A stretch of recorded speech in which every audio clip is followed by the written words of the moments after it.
சம்ஸ்தாபனார்த்தாய சம்பவாமி அப்படிங்கிறார். பகவானுடைய அவதாரத்துக்கு ஹேது பாலகாண்டத்திலையும் வரிசையா அதுதான் காட்டுவார். பரித்ராணாய சாதுனாம் என்கின்றது விஸ்வாமித்ர யாக சம்ரக்ஷணம், விநாசாதிக துஷ்கிருதாம் அப்படிங்கிறது சுபாகுமாரி சாதிகளுடைய நிகிரகம், தர்ம சம்ஸ்தாபனார்த்தாயே அப்படிங்கிறதே யாக சம்ரக்ஷணம். இன்னும் அதிகமா காட்டியிருக்காரு இங்க. எதுனா தர்மம் ரெண்டு விதம், ஒன்று சனாதன தர்மம், ஒன்று பாகவத தர்மம். சனாதன தர்மத்தை யாக சம்ரட்சணத்தால காட்டி விட்டார். பாகவத தர்மம்னா என்னன்னா பதிதர்களை உத்தாரணம் பண்றது, அத அகல்யா சாப விமோசனத்தால காட்டி விட்டார். தர்ம சம்ஸ்தாபனார்த்தாய சம்பவாமி பாலகாண்டம் இந்த ஸ்லோகத்துக்கு வியாக்கியானம். சுவாமி பெருமாள் அப்படி அவதரிச்சதுனாலதான் கிருஷ்ணாவதாரத்துல தான் பண்ணத மனசுல வச்சுண்டு கீதையா உபதேசம் பண்றான். இப்படிலாம் பண்ணுவே அப்படின்னு ராமாவதாரத்துல எப்போதுமே சரித்திரமா காட்டுறது, வாயை திறந்து பேசுறது குறைச்சல், சரித்திரத்திலேயே காட்சின்னு போயிடுறது ராமாவதாரத்துல. கிருஷ்ணாவதாரத்துல அந்த பண்ணின சரித்திரத்தெல்லாம் இங்க பிரகடனம் பண்ணிட்டு போறார் அப்படின்னு நினைச்சா பகவத்கீதைக்கு வியாக்கியானமாவே ராமச்சரித்திரம். எந்த இடத்தை எடுத்தாலும் கீதையில காட்டக்கூடிய ஒரு மகாபுருஷன் அப்படின்னு சொன்னால் ராமாயண மகாபுருஷன் தான். நீங்கள் கீதையை ராமாயணை சேர்த்து அர்த்தம் பண்ணலாம். பண்ணினால் இதுல எந்த மகாபுருஷனை காட்டுறானோ பகவான், அத்தகைய மகாபுருஷன் ராமாயண மகாபுருஷன் தான் அப்படின்னு அமையறதே. பகவானுடைய அவதாரம் ஸ்ரீ ராமச்சந்திர பிரபு தானே சிம்மாசனத்துல உட்கார்ந்து கொண்டு தானே தன்னுடைய செவியாலே சமக்ரம் பூர்ணமாக கேட்ட ஒரு ராமகதை உண்டானால் அது வால்மீகி ராமாயணம் தான். பாக்கி எந்த ராமாயணத்துக்கும் எந்த சிறப்பு வேணாலும் இருக்கட்டும், ராமருடைய சமகாலத்துக்கும் நமக்கும் ஒரு சம்பந்தம் வேணும் அப்படின்னு சொன்னா சந்திரே திருஷ்டி சமாகமகான்னு பெருமாள் ஆசைப்பட்டாரே, வாகிவாத எதற்காந்தான்னு பெருமாள் ஆசைப்பட்டாரே, அதுபோல பெருமாளோட நமக்கு ஒரே ஒரு சம்பந்தம் இப்ப வேணும் அப்படின்னு ஆசைப்பட்டோம். ஆனால் அவர் எந்த சொற்களை அப்படியே கேட்டாரோ அதே சொற்களை இப்ப நீங்கள் கேட்கிறீர்கள். பிரதிபதம் லவகுஷர்கள் அந்த ராமாயணத்தை சொல்ல சிம்மாசனத்துல உட்கார்ந்து கொண்டு தானே கேட்டது அப்படிங்கிறாக்கும் இந்த வால்மீகி ராமாயணத்துக்கு உள்ள தனி பெருமை. எதில் பெருமாள் கேட்கிறாருங்கிற ஒரு சந்தோஷத்தினாலேயே குசலவர்கள் மேலும் மேலும் சுவாரஸ்யமா பாடுறார். மேலும் மேலும் இவர்கள் சுவாரஸ்யமா பாட பாட பெருமாள் கிட்டக வரார். பட்டுன்னு எழுந்து வந்துட்டாக்க ராஜா எழுந்துட்டாருன்னு எல்லாரும் எழுந்துடுவா. அதனால சனைகி பரிஷத்கதா அப்படிங்கிறார். எழுந்துன வந்த சூடு தெரியாம வந்துட்டாரா. இப்படி பார்த்தா அங்க மேடலை இல்லை, ஜனங்களோட உட்காந்துருக்காரா. இப்படி வந்து உட்காந்துட்டார்னா ஏன்னா ஸ்ரோதாங்கிற ரீதியில அவன் பெரியவன் இவன் பெரியவங்க கிடையாது, எல்லாரும் சமந்தான் அப்படின்னு காட்டுறார் போலும் பெருமாளை. நான் ஸ்ரோதா அப்படிங்கிற ரீதியில எல்லா பக்திக்கும் ஆதார சிரவணம். சிரவண பக்தியை பெருமாளை ராகவனே காண்பிச்சு விட்டார். எல்லா தர்மத்துக்கும் ஆதாரம் ராமாயண சிரவணம். அவர் பண்ணினது பிதிருவாக்கிய பரிபாலனம், மாதృவாக்கிய பரிபாலனம், சதார நிஷ்டை முதலீதான என்னென்ன தர்மங்கள் காண்பிச்சிருக்காரோ அவன் தர்மங்கள் தான் நமக்கு கலியில அனுஷ்டிக்க முடியறதோ முடியலையோ ஒரு தர்மமாவது கடைசியில காமிச்சுட்டு போயிடுவோம். நமக்கு அவர் காட்டினபடி சத்தியத்துல இருக்க முடியலையே, அவர் காட்டினபடி தர்மத்தில் இருக்க முடியலையே அப்படின்னு நினைக்கிறவனுக்கு ஒரே ஒரு தர்மத்தை காண்பிச்சுட்டு போயிடுவோம். என்னன்னா கதாசிரவணம் அப்படிங்கிற தர்மத்தை காண்பிச்சுட்டு போயிடுவோம். இதனாலேயே கரையேறிடுவாள் அப்படின்னு தன் பிள்ளைகளையே ராமகதை சொல்ல வச்சு தானே கதாசிரவணம் பண்ணி லோகத்துக்கும் காண்பிச்சுட்டு போயிட்டார். இதுதான் ஜனங்களை கடத்தேறும் அப்படின்னு, இது செஞ்சுதான் ஜனங்கள் க்ஷேமத்தை அடைய முடியும் அப்படிங்கிற தர்மத்தையும் அவர் காண்பிச்சுட்டு போயிட்டார். இந்த ஒரு தர்மத்தையாவது நம்ம செய்ய வேண்டாமோ? பாக்கி அவர் பண்ணது பெரிய தியாகம், ராஜ்யத்தை தியாகம் பண்ணிட்டு 14 வருஷம் வனவாசம் போயிட்டார். கண்ணீர் வேணா விடலாமே தவிர நம்மளால முடியாது. ஆனால் அந்த கதாசிரவணம்ன்றது ஒண்ணு ராமர் உட்கார்ந்து கொண்டு கேட்டாரே, அதையாவது நம்ம செய்ய வேண்டாமோ? எல்லாம் ஆதர்சம் தான். ஆதர்ச புருஷன் என்றும் மரியாதா புருஷோத்தமன் என்றும் ராமரைத்தானே எடுத்துக்காட்டாக வச்சிருக்கோம். அவரை போல நாம் இருக்கணும் அப்படின்னு தானே வச்சிருக்கிறோம். அப்பேற்பட்ட சரித்திரங்கள்ல இருந்து நமக்கு அந்த கதாசிரவணம்ன்றதையாவது பண்ணி கண்ணால ஜலமிட்டோமானால் நிச்சயம் ராமபக்தி நமக்கு வந்துவிடும். தர்மமும் சத்தியமும் அதனாலதான் இருக்கு அப்படிங்கிறதும் முக்கியம். கோசலோ நாம முதிதா ஸ்பிஹிதோ ஜனபதோ மகானே நிவிஷ்ட சரயூதிரேகே பிரபூத தனதான்யவானி அயோத்தியா நாம நகரி தஸ்யாசி லோக விசுதாகா. கோசலம் அப்படிங்கிற ஒரு தேசமா, நம்முடைய பாரத தேசத்துக்குள்ள பிரதேசங்கள் அதெல்லாம். பாரத தேசம் பிரிச்சு அதுக்குள்ள இது திராவிட தேசம், இது கர்நாடக தேசம், இது கேரள தேசம் அப்படின்னு பிரதேசங்கள் இருக்கிற மாதிரி கோசலம்ங்கிறது ஒரு தேசம். நம்ம தேசம் எப்படி இருக்கு அப்படிங்கிட்டால் ஸ்பீதா முதிதா, சந்தோஷமா இருக்கு ஜனங்கள்லாம். ஸ்பீதா சமிருத்தியா இருக்கு. சந்தோஷத்துக்கு காரணம் சமிருத்தி தானே. பஞ்சம் இருந்துட்டானா ஜனங்கள்லாம் கஷ்டப்படுவா. அப்புறம் ஒருத்தருக்கு திருட்டு வரும், முரட்டுத்தனம் வரும், கொலை வரும். சர்வவிதமான துக்கத்துக்கும் பஞ்சம் தானே காரணம். பஞ்சம் இல்லாம சௌக்கியமா இருக்குன்னு சொன்னா பிரபூத தனதான்யவானே, நிறைய தனமும் தானியமும் இருக்கா. தானியம் நிறைய வருது. பூமிக்கே வசுந்தரான்னு பேரு. தனத்தை அவதான் நமக்கு கொடுக்குறா, தானியத்தை அவதான் நமக்கு கொடுக்குறா. நம்ம பெறவும் பெற்று விட்டா நமக்கு அன்னமும் அவதான் கொடுக்குறா. பிரத்யட்ச மாதா பூமி தேவி. தானியம் நிறைய அபிவிருத்தி ஆகிறது. தானியத்தை நமக்கு தேவைக்கு வச்சுட்டு பாக்கிய அடுத்த தேசத்துக்கு கப்பல் ஏற்றிட்டோம்னு சொன்னா தனம் வந்துடுறது. தனத்துல இருந்து நமக்கு நம்ம நாட்டில் இல்லாத சாமான்களை வாங்கிக்கிறோம், ஜனங்களுக்கு கொடுக்கிறோம். அதனால ஜனங்களுக்கு இல்லாமைங்கிறதே இல்லை. எல்லாரும் சௌக்கியமா இருக்காளாமே.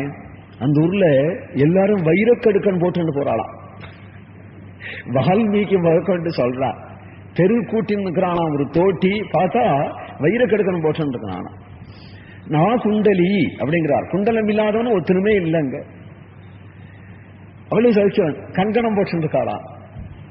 எல்லாரும் ரொம்ப நாகரிகமா இருக்காளாம், சுமுகமா இருக்காளாம். தேசபக்தி தெய்வ பக்தி உடையவாளா இருக்காளா. நாபிராஜன்ய பக்திமான. அராஜகம் ஒரு இடத்துல கூட இல்லை. எந்த தெரு எங்கேயாவது மூலையில குட்டி செவரில் கூட கண்ணாபனான்னு எழுதல. எங்க பார்த்தாலும் ராஜபக்தியோடையே ஜனங்கள் இருக்கிறார். அராஜகமே இல்லை. அது மட்டும் இல்லை, மருந்துக்கு கூட எங்கேயாவது ஒரு நாஸ்திகன் கிடைக்க மாட்டானா. ஜாபாலி இருந்தாரேன்னா அவர் நாஸ்திகர் இல்லை. அவர் ஆஸ்திகர் தான். புனரேவ நாஸ்திகா புனரேவ ஆஸ்திகா. மருந்துக்கு கூட இப்படி எங்கு பார்த்தாலும் மக்களுடைய நிலை எப்படி இருந்தது அப்படிங்கிறத சொல்றாரு. கோசலோ நாம முதிதகா ஸ்பீதகா ஜனபதோ மகான். அவ்வளவுக்கும் காரணம் சரையூ நதி. ஆத்தங்கர ஓரமாக கிராமம் இருந்து நிலமும் இருந்து ஆறுல ஜலமே வரலன்னா என்ன பண்றாரு? வெறும் மணல் தான் இருக்குன்னா 10 மூட்டை மணலை ஏற்றின்னு போயிடலாமா? மணலை சாப்பிட முடியுமா? நிறைய ஜலம் வருதான். அந்த சரையூ நதியில பிரவாகமாக சமிருத்தியா ஜலம் வருது. ஜலம் வர்றதுக்கு காரணம் என்னன்னா நல்ல மழை. மாதம் மும்மாறி மழை பொழியறது. மழை சமிருத்தியா பொழியறதுக்கு காரணம் என்னன்னா தெய்வ அனுகூல்யம். தெய்வ அனுகூல்யத்துக்கு காரணம் என்னன்னா ஜனங்களுடைய தர்மனிஷ்டை. ஜனங்களுடைய தர்மனிஷ்டைக்கு காரணம் என்னன்னா தசரதனுடைய அரசாட்சி அங்க போய் நிற்கிறது. அப்போ நாட்டில் என்ன சௌக்கியங்கள் வந்தாலும் என்ன அசௌக்கியம் வந்தாலும் ராஜா தான் காரணம். ராஜா அப்பேற்பட்ட ராஜாவா இருப்பதுனாலே சொப்பனத்துல கூட ஜனங்களுக்கு துக்கம் இல்லை. துசப்பனம் கண்டான் ஒரு பாபிங்கிறது கூட கிடையாது. அப்படி ஜனங்களை வச்சு ரட்சிக்கிறாராம்.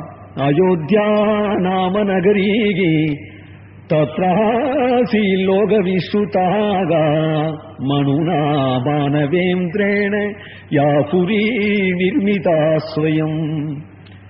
இவனுக்கெல்லாம் மூல புருஷர் கூட்டஸ்தர் வைவஸ்வத மனு அப்படிங்கிறவர். அவராலேயே நிர்மாணம் பண்ணப்பட்டது அயோத்தி. மனு வம்சத்து பரம்பரையான ராஜாக்களே ஆண்டுன்னு வரார். இப்படிதான் தசரத சக்கரவர்த்தி ஆண்டு வரா.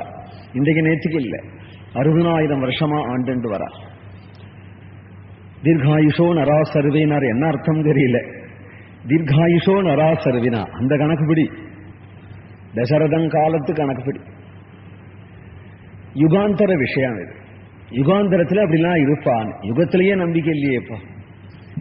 அப்ப யுகாந்திர வயசுலயா நம்பிக்கை இருக்கும்? வெளி உலகத்தில் உள்ள ஜனங்களுக்கு யுகாந்திரத்துல 60,000 வருஷம் உடையவாளா இருந்தால் லோகம் அழுக்கலையான்னா, தர்மம் என்னைக்கு அழுக்கிறதோ அன்னைக்கு லோகம் அழுக்கும்.